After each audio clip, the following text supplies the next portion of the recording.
Supongo que habréis oído ya que el gobierno anda diciendo desde hace un tiempo que la economía española va como un cohete. Utiliza esa palabra para transmitir la idea de que todo va perfectamente, que sobra el empleo y bueno, que nos sale el dinero de los bolsillos, en una palabra. Bueno, muchos de vosotros cuando hayáis oído eso del cohete os sonará a chiste. Más que un cohete, os parecerá que la economía española es un submarino porque aunque a algunos les va bien, evidentemente, especialmente a los pensionistas, que tienen las pensiones más altas de la historia, no sucede lo mismo con todo el mundo. El hecho es que una de las razones por las que el gobierno dice que todo va mejor que bien se debe a que la recaudación está en máximos históricos. Y eso en buena medida es porque los impuestos son más altos que nunca. Nunca en España habíamos pagado tal cantidad de impuestos como la que estamos pagando ahora desde hace ya unos cuantos años. Se han subido los impuestos más de 80 veces desde que llegó este hombre al poder en 2018. Por este hombre me refiero al tío Antonio, es decir, a Pedro Sánchez. Y bueno, creo que es una de las quejas habituales de los españoles de un tiempo a esta parte, y es la cantidad de impuestos que pagamos. Bueno, nos podemos venir aquí, ya que vamos a hablar de tema fiscal. Creo que este sitio es perfecto. No es la primera vez que os traigo a esta iglesia con su cementerio adosado.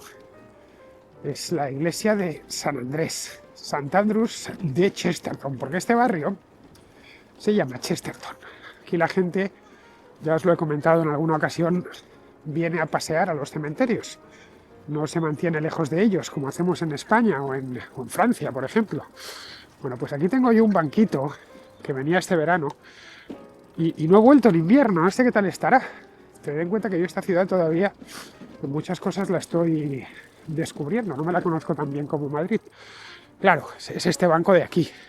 Son estos dos, que en verano tenían un sol maravilloso y ahora estoy en la oscuridad. Pero bueno, siempre será mejor que nada. Hoy somos afortunados porque ha salido un poco el sol. Es la primera vez que lo veo en una semana y no está mal. No es un sol que caliente propiamente, pero algo es algo. Así que aquí, delante de este cementerio, me pongo y os comento lo que os quiero comentar sobre el tema impuestos y el tema del crecimiento del PIB, el famoso cohete de Pedro Sánchez, que muchos cuando lo oyen se ponen de mala leche, porque dicen, pero qué cohete, ni qué niño muerto. En fin, voy a cambiar de cámara porque esta ya sabéis que la utilizo para la bicicleta y me siento ahí. Creo que se me va a mojar el trasero. Por suerte llevo la parca esta que me lo tapa un poco. Pero aquí encontrar algo seco durante estos meses es no difícil, es imposible. Ayer iba de hecho a grabar esta a la contra y no pude, porque no paraba de llover, era una humedad tremenda, hacía un frío helador y dije, bueno, si se me ocurre salir ahora, aparte de ponerme perdido de agua, es que me voy a agarrar una neumonía bilateral de esas de la pandemia. Bueno, pues nada, cortamos aquí y continuamos ahí. Pues nada, aquí en este sunny day invernal es donde me voy a colocar. Están entusiasmados porque por fin han visto el sol. Claro, yo llevo una semana sin verlo, que es lo que llevo aquí. Pero yo a lo mejor llevo un mes, quién sabe. En fin, que como os decía en la bicicleta, habla el gobierno, está entusiasmado con la idea de que la economía española es poco menos que la de un tigre asiático, un tigre celta, que crece a toda velocidad, que somos un ejemplo. Además, hace un par de semanas The Economist, una revista británica, llevaba un artículo en el que decía que la economía se estaba comportando bien. Esto, por supuesto, el gobierno lo sacó a relucir. Ya sabéis que la prensa internacional es fachosfera o es buena en función de si habla bien o mal del gobierno. En este caso no hablaba, de hecho, ni siquiera bien del gobierno. Lo que venía a decir es que las reformas que se hicieron después de la crisis, aquellos ajustes tan polémicos, que fueron unos ajustitos minúsculos, pues vinieron muy bien.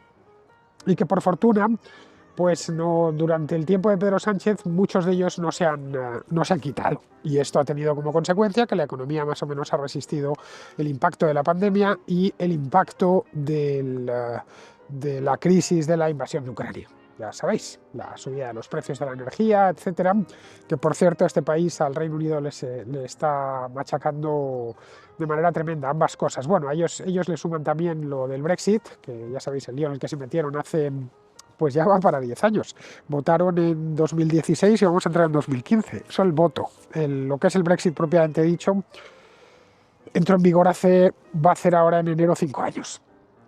En fin, que eso les ha supuesto un coste, aunque algunos de ellos lo niegan, dicen que no, que de hecho, si las cosas van mal no se debe a eso, pero forma parte de todo el mix de crisis económica. Aquí se habla muchísimo de economía, bastante más que en España, porque las cosas pues no marchan como debieran, a pesar de que el desempleo es bajísimo en el país, ronda el 4%, es decir, un desempleo que creo que en España no hemos tenido nunca.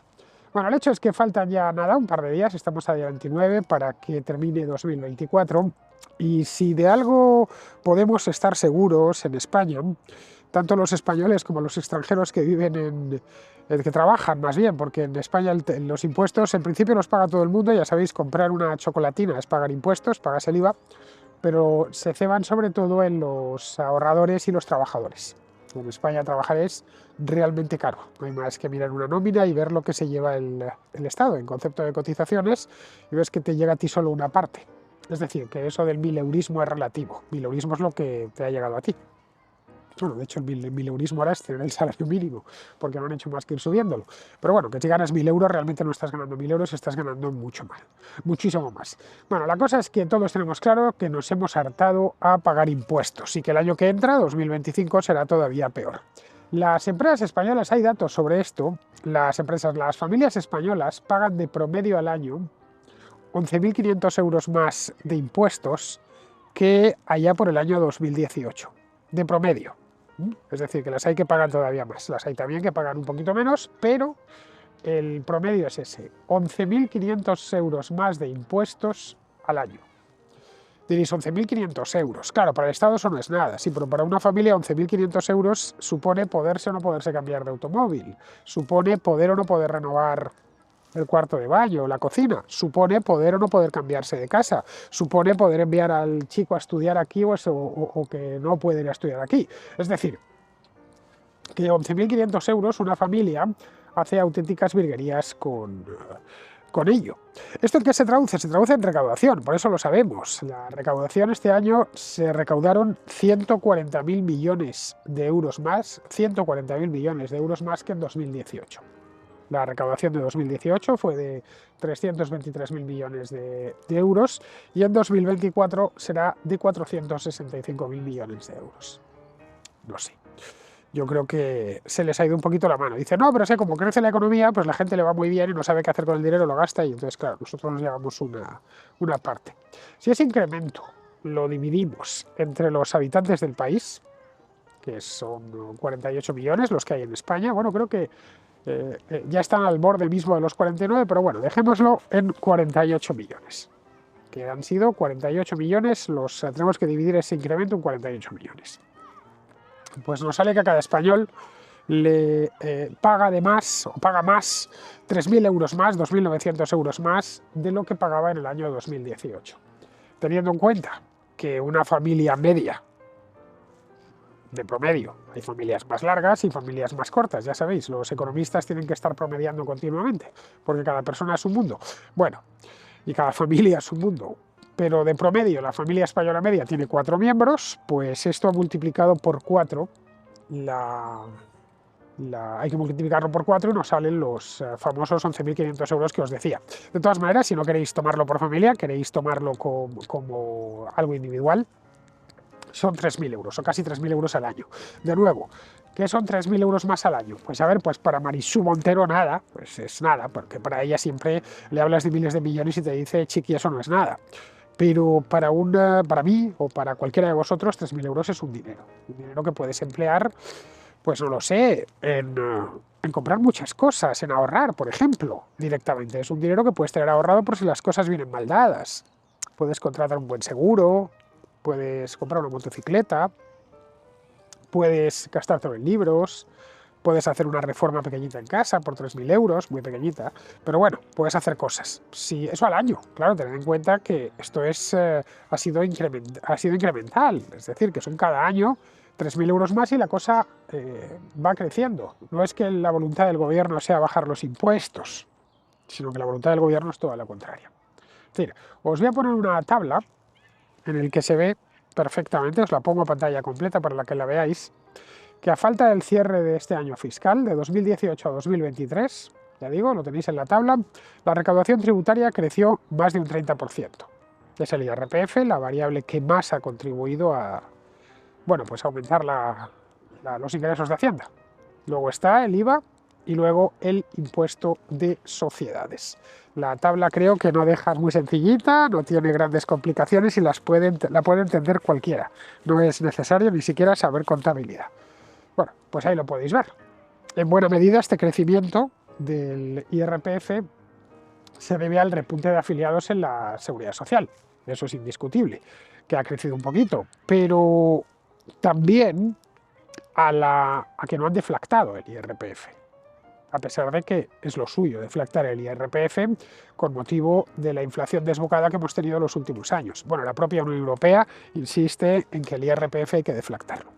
Bien, el gobierno español dijo que mañana, que iban a prescindir de una fuente de ingresos tan rica, es decir, que no iban a apearse y que ellos estaban ahí para lo que estaban ahí, para que trabajamos para ellos, en una palabra. Bueno, tanto es así que se observa una recaudación del IRPF histórica, de un crecimiento del IRPF, de la recaudación del IRPF del entorno del 30%. Pero es que el PIB ha subido un 21% y los afiliados a la Seguridad Social un 9,2%. Así que los que dicen, no, claro, se recauda más de IRPF porque trabaja más gente. Trabaja un 9% más de gente, pero el IRPF ha crecido un 30%. Así que entre medias tiene que haber impuestos, ¿no? Los salarios, como bien sabéis, no solo no han crecido, sino que han decrecido, porque la inflación ha ido devorando en los últimos años cualquier incremento que se pudiese haber producido. Bueno, esto acredita que el aumento de la recaudación se debe en parte a un incremento de la actividad. Eso es indiscutible. Pero otra parte todavía más importante, de hecho mucho más importante, a la subida de los impuestos, que ha sido continuo. A pesar de que cuando llegaron al poder estos en 2018, como no tenían muy claro cuánto tiempo iban a estar y pensaban que les iban a sacar pronto, quisieron dárselas de moderados y dijeron, no vamos a subir impuestos a la clase media ni a los trabajadores. Al final los impuestos, ya sabéis, como dice Carlos Rodríguez Brown, esto lo va a pagar usted, señora. Los impuestos terminamos pagándolos la clase media. Y eso de no, los ricos, el rico se puede evadirlos con facilidad y además legalmente, ya sea porque se ha ido del país, porque tiene sus intereses fuera o porque cuenta con buenos asesores fiscales muy caros que le permiten pagar lo mínimo. Esto se ve mejor si nos vamos a los datos de recaudación del IRPF. Pues frente a una subida del empleo de solo de 9%, 9,2%, la recaudación de IRPF lo ha hecho en un 45%. No creo que no hace falta decir mucho más. Ya sabéis, el gobierno dice que la economía va como un cohete porque, claro, la recaudación está por las nubes y porque la economía crece muchísimo y porque hay más afiliados a la Seguridad Social que nunca.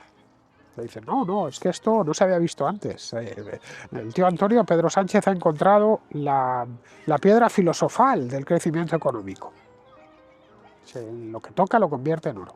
Sí, es cierto que a lo mejor, te dicen algunos, su mujer se lo ha llevado, o Koldo García Izaguirre, o Ábalos, pero, bueno, a cambio, mira qué bien nos va a todos. Y te señalan, ¿no ves? Mira, todo el mundo está estupendamente, todo el mundo tiene trabajo, los sueldos crecen, somos la envidia de Europa, si lo dice hasta The Economist. En fin, de cohete nada, como os explicaba en la bicicleta. Sánchez, de hecho, presume de un crecimiento del PIB del 3,3% a cierre de este año. No se le cae de la boca, además, lo del 3%, 3,3%. Pero es que de ese 3,3%, el 2,5% es gasto público, es consumo estatal. Luego, el sector privado, es decir, la economía propiamente dicha, los que generan nueva riqueza, crece solo al 0,8%, por debajo del 1%. Vamos, que estaríamos cerquita de entrar en recesión. Esta es la realidad. Vamos, que el gasto público, y creo que a estas alturas decir esto no es sorpresa para nadie, está completamente desmadrado. Esto se ve prácticamente todo. Y está disparado además desde la pandemia. Empezaron entonces, ojo, y a pesar de que les han regalado dinero de la Unión Europea, que los fondos Next Generation han entrado, pues la mitad de ellos, recordad que era dinero a fondo perdido. Y la otra mitad, préstamos a bajo interés. Pues ni con eso les ha bastado. Han tenido que pedir más dinero prestado y además subirnos los impuestos y apretarnos las tuercas como nunca antes. De hecho, vemos una cosa, otro dato importante, y es que mientras que la inversión propiamente productiva, del tipo que se monta una tienda, una fábrica, compra unos vehículos para hacer transportes, en fin, inversión productiva, lo que se conoce en economía como formación bruta de capital. Esta formación bruta de capital está hundida con respecto al nivel de antes de la pandemia, es decir, con respecto a 2018-2019 ha caído un 5%. La formación bruta de capital es un concepto económico del que no se suele hablar, quizá porque la palabra es un poco antipática, ¿no? Por formación bruta de capital, como que asusta, eso así de primeras. Pero es un elemento fundamental en cualquier economía, es un dato que hay que mirar. ¿Por qué? Pues, y la opinión pública lo suele pasar por alto, leen eso de capital, leen lo de formación bruta y dicen, no, quita, esto es un concepto muy abstruso y no sé yo si lo voy a entender. La formación bruta de capital no es más que el valor total de los bienes de capital nuevos. Es decir, maquinaria para una empresa, para una fábrica, no sé, un edificio que se ha hecho, un restaurante que se amplía y que ha tenido que comprar mesas nuevas y ampliar la cocina, etcétera. Bueno, cualquier tipo de activo fijo que tenga una empresa. Formación bruta de capital es mi bicicleta. Pues la utilizo para trabajar, como bien sabéis. Claro, no es que esté repartiendo con globo, pero la utilizo para cosas de trabajo. Esto, sin ir más lejos. Es decir, en parte esta bicicleta es capital. Entonces, si yo compro la bicicleta, estoy formando capital. Porque luego a esta bicicleta en principio se debería pagar a sí misma.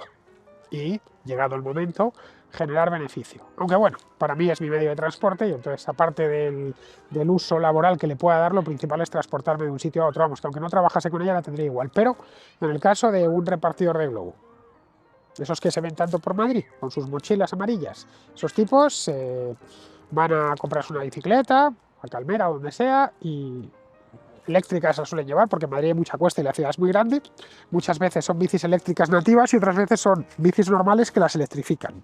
Es decir, tienen que hacer el gasto de la bicicleta y luego electrificarla. Que hay un sitio cerca de la estación de Atocha que te lo hace. Pongamos por caso que el venezolano, suelen ser venezolanos, se ha gastado, qué sé yo, en la bicicleta 1.500 euros. Entre unas cosas y otras. La mochilita esa entiendo que los de Globo se la dan. Igual me equivoco y hay que pagarla, pero bueno, sí, pero es capital también la mochila, ¿eh? Ojito, en ese caso, aunque no lo haya pagado él, lo ha pagado la empresa. Bien, esa bicicleta tiene como cometido pagarse primero, es decir, que el repartidor recupere los 1.500 euros que ha puesto, que se ha gastado en ese capital, y luego a partir de cierto punto, una vez esté amortizada, que le empiezan a generar beneficio. La bicicleta evidentemente tiene mantenimiento, hay que engrasar la cadena, si se pincha hay que cambiar la rueda. Llega un momento en el que, bueno, pues se va depreciando porque el uso hace que a la vuelta de 3, 4 o 5 años o cuando ya has hecho muchos kilómetros, pues la bicicleta la tengas que cambiar. Para entonces no solo ha tenido que pagarse a sí misma, sino que ha tenido que generar mucho beneficio. Bien, eso es formar capital. Bueno, pues en España se forma menos capital hoy que hace 5 o 6 años.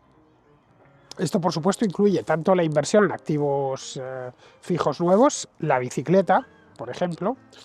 Voy a la tienda y me compro la bicicleta, o voy al que me la electrifica y le pago para que le ponga la batería y el motor en la rueda y tal, como reposición de activos existentes. Es decir, que la bicicleta la tengo mal y voy a cambiar las ruedas y a poner unas cubiertas mejores.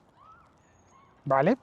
Porque se han quedado obsoletas o porque se pinchan muy a menudo. O directamente voy a cambiar la bicicleta. Tenía una bicicleta, se me ha quedado, está ya en las últimas, no me da más que problemas y la voy a cambiar. Esto es extensible, os he puesto el ejemplo de la bicicleta porque es lo que tengo delante y porque, bueno, yo creo que queda bastante claro. Pero me vale para una furgoneta, me vale para cualquier tipo de maquinaria en una empresa. La que queráis, me vale para un ordenador, en el caso de una persona que se dedica al diseño gráfico o a la programación. Él se compra un ordenador, vive de ese ordenador, bueno, vive de lo que tiene en la cabeza, pero necesita el ordenador como herramienta, como capital. Y bueno, pues decide asignar un presupuesto a ese ordenador. una tarjeta gráfica, un monitor, si es más grande pues trabajará más cómodo y será más productivo. Y durante X años tiene que explotar ese capital, hasta que el ordenador pues o se le recalienta o se le ha quedado antiguo o lo que sea, y lo cambia. Bien, cada vez que este tipo hace una mejora o se compra un nuevo ordenador está formando capital. Entonces, la pregunta que habría que hacerse es que, a pesar de que la economía crece, lo vemos en las gráficas, el famoso 3,3% de Pedro Sánchez, se forma menos capital. Y cuando una economía crece de verdad y de forma saludable, forma mucho capital. Lo vemos lo vemos en la España de los años 60, con una economía que crecía pues en ocasiones a 2 dígitos. El país se construyó, se hizo, se llenó de carreteras, de fábricas, las ciudades crecieron a lo bestia, se hicieron edificios por todas partes. No hay más que ver imágenes de ciudades en el 1950 y en 1970. En esos 20 años hubo una auténtica revolución y una mejora brutal de las condiciones económicas y se formó muchísimo capital. Entonces ves que el crecimiento económico, especialmente en la década de los 60, fue muy acusado, pero también fue muy acusada la formación de capital. Pero en nuestro caso vemos que no es así, que quienes tienen que formar capital, es decir, invertir, son los empresarios. El Estado puede decir, no, el Estado también puede formar capital. Sí, claro, el Estado puede invertir, el Estado dilapida. Pero aquí no hay más que ver lo de Correos o lo de Renfe. Vamos a comprar aquí unos trenes con cargo al presupuesto. Nos da igual si le sacamos o no le sacamos dinero. Ellos dicen estar gestionados como empresas privadas, pero en la práctica no. En la práctica a final de año ponen la mano. Y son todo inversiones ruinosas, empezando por los sueldos de sus directivos. Bueno, ¿por qué desciende? Esa es una buena pregunta, que creo que cualquier contraescucha debería hacerse. Bueno, pues desciende porque la presión fiscal y regulatoria no hace más que incrementarse de un tiempo a esta parte. Lo que os comentaba, los impuestos han subido 80 veces y las regulaciones cambian porque además de presión, regulaciones cada vez más estrictas, impuestos cada vez más altos, nuevos tipos impositivos que antes no existían, que tenías que, caso de las energéticas o los bancos, antes no tenían que pagar un impuesto de esos, bueno, pues ahora lo tienen que pagar. La regulación genera, o esta volatilidad de la regulación genera muchísima incertidumbre. Es decir, que los impuestos suben de forma incesante y te anuncian continuamente nuevos, ¿no? Y además vamos a meter un impuesto aquí porque es que el impuesto de solidaridad, no sé qué, el impuesto de equidad tal, el impuesto del farcismo de los mercados, el impuesto de sois demasiado ricos y no puede ser, el impuesto de lo que ganáis es para nosotros porque nos debéis la vida. Bueno, aparte de eso, luego es que las reglas las cambian continuamente. Esa es otra de las cosas. El gobierno que tenemos, además de muy ideológico, y en fin, esto es una pura descripción, no es una opinión mía, es muy ideológico y están siempre lo de la izquierda y el tal no se les cae de la boca, ya sabéis, y frente a ello la fachosfera y la derecha y no sé qué, y Franco, está todo el día cabalgando sobre la ideología. Aparte de eso, es que es muy propenso a los radicalismos. No olvidemos que su socio de gobierno es un partido esencialmente comunista, que es Sumar, ¿vale? Con otro nombre y tal, pero que Yolanda Díaz era comunista y lo fue toda su vida. Entonces, tiene cierta inclinación natural a acabar con el sector privado y fortalecer el sector estatal. Y en todo eso se le ven. Yo jamás he oído a la ministra de Trabajo decir nada bueno de los empresarios privados. Bueno, al propio gobierno nunca les he oído decir nada bueno, salvo de sus empresas fetiche, ya sabéis, las más cercanas al Estado, tipo en Europa y cosas así. O Plus Ultra. No, más que cercanas al Estado, cercanas al gobierno. Claro, si el empresario no tiene claras las reglas de juego, si ve que se lo están cambiando, pues no invierte. Vamos a volver con el ejemplo de la bicicleta. Este venezolano que quiere dedicarse a, bueno, pues a repartir comida por Madrid. Que ojo, si trabaja mucho se puede sacar un dinerillo. Y además, bueno, acaba de llegar y tiene que abrirse camino. Aquí también los ves, aquí suelen ser por lo general del Indostán, pakistaníes, bangladeshis y cosas así. Aunque van una especie de motillos. Bueno, este tipo, si ve que están continuamente cambiando la regulación del reparto, se lo va a pensar 2 veces. Pero tampoco quiere trabajar de manera ilegal, ni al margen de la regulación, ni que le requisen la bicicleta, ni que le multen. Entonces, oye, este negocio no, déjate de lo del reparto, oye, pero se puede sacar algo de dinero, ya, pero demasiado riesgo. Piensa que están continuamente cambiando esto. Ahora resulta que el ayuntamiento ha dicho que de 9 de la noche a a 12 no se puede circular porque no le da la gana, y que además los fines de semana tampoco, porque es que hay que descansar. Ya, pero es que yo es cuando más trabajo, los viernes, sábados y domingos. Ya, bueno, pues dice el del ayuntamiento que no puedes. Ya esta es una regulación que destruye riqueza y que retrae de crearla, desde luego. Porque ¿para qué me voy a comprar la bicicleta, hacer todo este gasto? Igual el resto de la semana no puedo ganar algo de dinero, pero voy a tardar mucho más tiempo en amortizarlo y lo mismo no gano nada y me tengo que comer la bicicleta. Esto de nuevo me vale para cualquier tipo de negocio. El hecho es que, aunque se habla de cohete continuamente y de lo bien que van las cosas, y de que menos mal que vivimos en España, porque allí todo va sobre raíles, el hecho es que la sociedad no mejora, no recibe semejante mejora, no percibe la mejora, no considera que haya mejorado sensiblemente.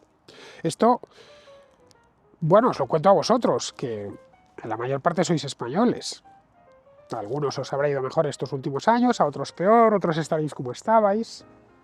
Vamos, estoy convencido que la mayor parte consideráis que las cosas no van bien. No es que sean catastróficas, pero no estamos como, qué sé yo, en 2011 o 2012, pero que las cosas no van bien y desde luego no van para tirar cohetes. Nunca mejor dicho lo de cohete. Es decir, que a pesar de que se prevé un crecimiento para este año que es del 3%, bueno, esto supondría que España se colocaría pues a cabeza de Europa, sería de las economías europeas que más crecerían. No olvidéis que este continente tiene la economía gripada desde hace ya un tiempo. Es que aparte de eso, solo 1 de cada 5 españoles, es decir, el 20%, cree que 2024 ha sido un buen año desde el punto de vista económico. Eso es muy poco para hablar de cohetes y para hablar de que las cosas van mejor que nunca. Un 20% es nada. Esto es una encuesta que acaba de hacer Funcas, los de las cajas de ahorros, hace nada, la ha hecho para Navidad. Lo hace todos los años. Creo que ha sido la tercera o la cuarta que ha hecho. Bueno, pues en esta encuesta, la tenéis en internet, podéis consultarla. El 50% ve el 2024, este año que termina ahora, como un año regular en lo económico. Y el 30% cree que ha sido malo. A ver, si no me fallan las matemáticas, la álgebra más básica, 50 más 30 son 80. Es decir, el 80% cree que ha sido o regular o malo. Tendríamos un 20% restante, que es el que piensa que ha sido bueno. No sé. Las cosas, el cohete se queda un poco... A ver, es como lo percibe la gente, no como lo percibe el gobierno. Si lo miramos por edades es llamativo, especialmente llamativo, porque entre los jóvenes, es decir, los que van de 18 a 24 años, solo el 7% cree que la situación económica es buena, solo el 7%. El resto, o que es mala o que es regular. Estamos hablando del 93% de los jóvenes de 18 a 24. En cambio, entre los mayores de 64, es decir, los que ya están jubilados o entrando en edad de jubilación o que se van a jubilar en breve, es lo contrario. Aunque tampoco de nuevo para tirar cohetes, es decir, en este caso, en ese segmento de población, de mayores de 64, el 33% cree que la situación es buena. El 33%, un tercio. Lo que significa que hay 2 tercios que piensan que es regular o mala. De jubilados estoy hablando, no de chicos jóvenes. Es decir, que estas cifras son consistentes con algo que se denuncia desde hace tiempo en España, y es esa transferencia masiva de renta que va de los jóvenes a los mayores. Los mayores, a ver, no tienen la culpa. A ellos les dijeron que pagasen una barbaridad de cotizaciones y tal, y que les garantizaba el Estado una pensión, pensando muchos de ellos que la metían en una especie de caja o algo así. No, les estaba garantizando una pensión con lo que pagarían sus hijos o sus nietos. En los últimos 15 años, de hecho, todos los grupos de edad, sin excepción, salvo los jubilados, obviamente, salvo los mayores de 64, han visto reducido su poder adquisitivo. Los últimos 15 años, desde que empezó la crisis. Bueno, ya algo más. Ha estado 15 años, es el año 2010 ya. La crisis empezó en 2008. Pero bueno, desde la crisis económica. Caray, que todos hayan perdido poder adquisitivo, que haya perdido poder adquisitivo la gente de 40 años o 50 que están en el momento álgido de su capacidad de crear riqueza y de ganar dinero, es cuando menos llamativo. Claro, esto no pasa desapercibido a los jóvenes, como es lógico. De ahí que exista este descontento larvado, tan, bueno, tan desesperanzador, porque tener 29, 30, 32 años y ver que no mejoras, que es imposible que puedas vivir solo en una casa, no digo ya comprarla, siquiera alquilarla, y que tienes que seguir viviendo en una habitación, que el salario no mejora aunque te cambies de trabajo, que piensas en emigrar, pero claro, ves que las cosas tampoco están muy allá afuera. Es decir, ese cierto vacío que existe especialmente entre veinteañeros y treintañeros. También explica y es consistente con la idea de Sánchez de confiarlo todo en el voto de los jubilados. Simplemente. Bueno, jubilados y empleados públicos. Mirad la que han armado con lo de Muface, para que eso no se caiga, porque saben que pueden perder uno de los principales nichos electorales que les mantiene. Entre tanto, ¿qué podemos decir? Pues que los impuestos seguirán subiendo. Porque, a ver, por si no nos habíamos enterado, el estado del bienestar del que tanto presume esta gente no es más que el bienestar del Estado. Pero en fin. Bueno, tengo una visita, chicos, que me han venido por aquí. Un perro muy simpático y muy pequeñito. Mirad. Mirad, mirad qué perrillo. Es un perro en miniatura. Bueno. A ver. Es un perrillo en miniatura, tiene el tamaño de un gato, ¿qué digo? Es más pequeño que un gato. Ahí se va con la dueña. Bueno, es un perrillo simpático. Ya os decía el otro día que aquí son muy perruneros, les gusta tener a todos perros y los sacan por aquí, por estos verdes, no para que pasten, sino para que se peguen unas carreras. Bueno, queridos, pues con esto terminamos ya a la contra, que será ya el último del año, pues porque estamos a día 29, y no sé yo si mañana me voy a encontrar un día tan bueno como hoy.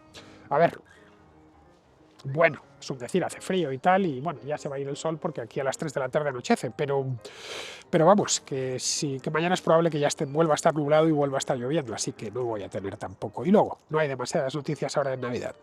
Así que, queridos míos, con esto terminamos a la contra y terminamos también los a la contras de 2024, que han sido un montón de ellos, no sé cuántos he hecho, quizás 70, 80, lo desconozco. Así que con esto me despido de todos vosotros. Hasta el próximo a la contra y os deseo un muy feliz año nuevo.